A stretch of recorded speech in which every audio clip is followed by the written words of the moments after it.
नमस्कार बे पोट्ट्यो. आपण चाललो आज वायगावले बा. सकाळी सकाळी उठून जास लागते न बा. फिल्डे घ्यायचं आहे. फिल्डे तर घ्यायच लागन. मग पोचलो आपण वायगावलेला. चला म्हणलं आलोच तर लक्ष्मीबाईच्या मंदिरातून दर्शन करून यावं. दर्शन वगैरे केलं. पाया वगैरे लागलो. मग खाल्ला आपण प्रसाद. प्रसाद वगैरे खाल्ला.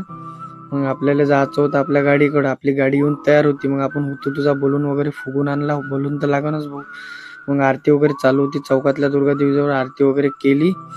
मग म्हणे सर म्हणे चाल ना बा म्हणे आपल्याला म्हणे सजावट करायची आहे म्हणे. मग प्लॉटवर गेलो. सजावट वगैरे केली.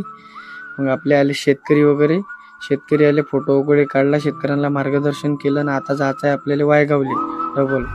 वायगावरून मग जायचं आहे वर्धेला. मग वर्धेसाठी निघलो. वर्धेला निघलो तर सर म्हणे थोडंफार आपल्याला वर्धेला काम आहे म्हणे. पोचलो ना भाऊ वर्धेले. मग आपल्या गडी म्हणे भूक लागली म्हणे. मग म्हणलं चलो बा मग जेवण वगैरे करू. मग गेलो आम्ही तिगावकर मध्ये जेवण वगैरे केलं. जमलं का बा म्हणलं जेवण एकदम खतरनाक जमलं म्हणे. म्हणलं चालू द्या मग पेट सवा म्हणलं. चला भाऊ आता जेवण झालं. तुम्ही करून घ्या. मी केलं. भेटू आपण आता पुढच्या ब्लॉग मध्ये.